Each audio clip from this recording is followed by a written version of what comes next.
सुस्वागतम. आबोली मालिकेच्या आजच्या भागामध्ये आता आबोली ही सुमती मावशीला म्हणते की ज्या वाईट शक्तीने अंकुश सरांना अडकवलं ना, त्या वाईट शक्तीचा आज अंत होणार आहे. तेव्हा सुमती मावशी ही आबोलीकडे बघत हसू लागते. सुमती मावशी म्हणते की अगदी तुझ्याच मनासारखं होऊ दे. तेव्हा आबोली म्हणते की असं का म्हणतात. तर सुमती मावशी म्हणते की आजकाल ना कोणावरती कसं भारी पडेल ना ते काही सांगता येत नाही बरं. तर सुमती मावशी म्हणते की आबोली तुला माहीत आहे का खरा व्हिलन कोण आहे. तर आबोली म्हणते कोण आहे. तेव्हा रागाने आबोलीकडे बघत सुमती मावशी म्हणते की मी.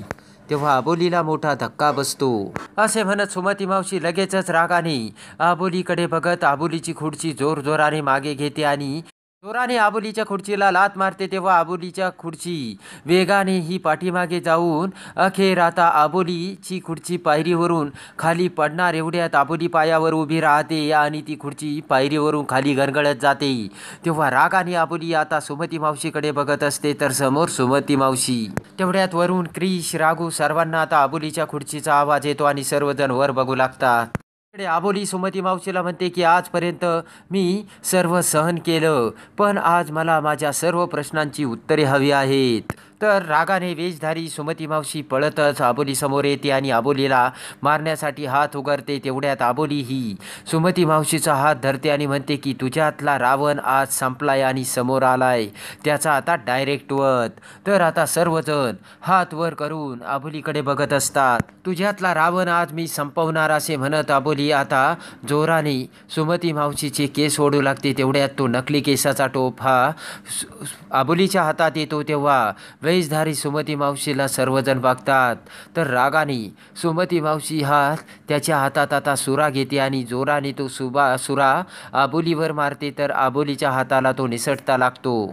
तर आता सुमती मावशी ही आबोलीवर वार करू लागते. तर आबोली ही सुमती मावशीचा वार चुकवत क्रिसला हाका मारत असते. तर आता इकडे लगेचच सुमती मावशी मोठ्याने उडी मारून सर्व लोकांसमोर खाली येते आणि सर्व लोकांना सूर्याचा धाक दाखवून तेथून पळून जाते. तेव्हा घाबरतच क्रिश हा आबोली असे म्हणत आबोलीकडे धाव घेतो आणि सर्वजण आबोली समोर येताच आबोलीच्या हाताला सुरा लागून रक्त येत असते. पण तेवढ्यात आबोली ही तिच्या पायावर उभी राहिल्याचे सर्वांच्या लक्षात येताच क्रिसला मोठा आनंद होतो आणि लगेच राघू आणि क्रिश म्हणतात आबोली पण तू पायावरती उभी कशी राहिली. आबोली म्हणते की राघू मी तुला हे सर्व नंतर सांगते, पण क्रिश ऐक ना, आपण ज्या सुमती मावशीला सुमती मावशी म्हणत होतो ती मावशीच नाहीये. क्रिश म्हणतो मी सर्व बघितलंय, पण एवढ्या दिवस ती आपल्यासोबत राहत होती, आपल्या लक्षात कसं नाही आलं. माधव काका म्हणतात की त्या सुमती मावशीला आपण वाचवलं आणि तिने आपलाच घात कसा केला. तेव्हा तो नकली केसाचा टोप हातात घेऊन आबोली म्हणते की ती नाही, तो एक माणूस आहे आणि सतत वेगवेगळे रूप घेऊन तो आपल्या समोर येतोय. तेव्हा क्रिश म्हणतो की याची सर्व शहानिशा आपण नंतर करू. आबोली तुला खूप लागलंय, तू घरी चल. इकडे आता अंकुश त्याच्या हातातील साखळदंड तोडून दरवाजा उघडू लागतो, पण दरवाजाला लॉक असते. तेव्हा अंकुश लाथा मारतो. तेवढ्यात पाठीमागून आवाज येतो की अंकुश तू एवढ्या सहजी निसटून जाऊ शकत नाही. तर अंकुश पाठीमागे बघतो. तर आता अंकुश विचार करतो की हा माणूस आपल्याला, आबोलीला आणि घरच्यांना का त्रास देतोय आणि मला हे शोधून काढावेच लागेल आणि त्यासाठी मला इथे थांबावेच लागेल असा आता अंकुशने विचार केलेला असतो. असा विचार करून आता अंकुश पुन्हा पाठीमागे तिथेच त्या जागी येतो आणि त्या माणसाची सर्व आतमधली रूम बघू लागतो. त्याचे ते कपडे, तो लॅम्प, ते सगळ्या वस्तू अंकुश आपल्या डोळ्यांनी बघत असतो. भिंतीवरचे ते सर्व फोटो, तो नकली केसांचा टोप, ह्या सर्व वस्तू बघून अंकुश विचार करतो की हा नक्कीच कुठल्या तरी नाटकात काम करत असेल. अंकुश म्हणतो की मी याला भेटलोय तरी कुठे आणि हा काय माझ्या मागं लागलाय.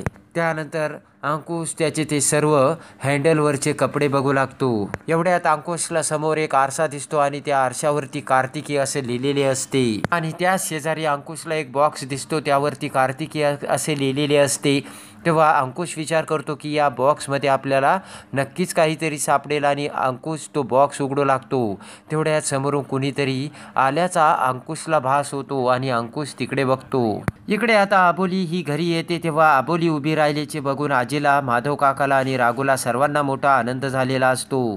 तर लगेचच आजी ही हात जोडून देवीला नमस्कार करत आभार मानते. त्यानंतर आजी आबोलीला साखर खाऊ घालत सुखी राहा असा आशीर्वाद देते. तेव्हा आबोली म्हणते की आपण आईला हे सांगायला हवं तर राघू म्हणते मी कधीचा ट्राय करते पण तिचा फोन लागत नाही. क्रिश म्हणतो की पण आबोली हे तू कसं शक्य करून दाखवलं आणि तुला कसं वाटलं की आपण स्वतःच्या पायावर उभं राहू शकतो. आबोली म्हणते की मुद्दाम हे मी घरी नाही सांगितलं. तेव्हा राघू म्हणते की अगं पण घरच्यांना तरी सांगायचं ना.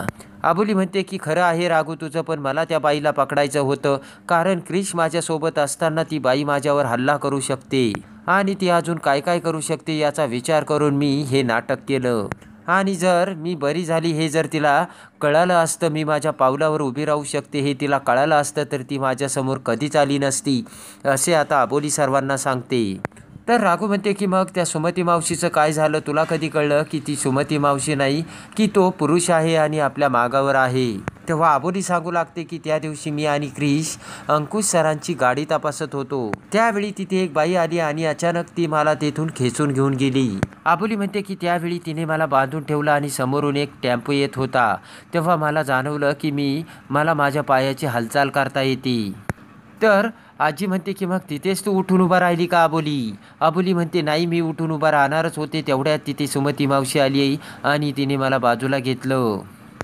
आबोली म्हणते की सुमती मावशीने त्यावेळेस मला मदत केली, पण त्यावेळेस आपल्याला कुठे माहीत होते की तो बहुरूपी आहे. आबोली म्हणते त्यानंतर मला सुमती मावशीने तिची स्टोरी सांगितली. त्यावेळेस मला तिचं खूप वाईट वाटलं आणि तिला आधाराची गरज आहे असं मला वाटलं, म्हणून तिला मी आपल्या घरात काम दिल्याचं आबोली सर्वांना सांगते. आणि हे मला अंकुश सरांनी इशारा करून सांगितल्याचे आबोली सर्वांना बोलते.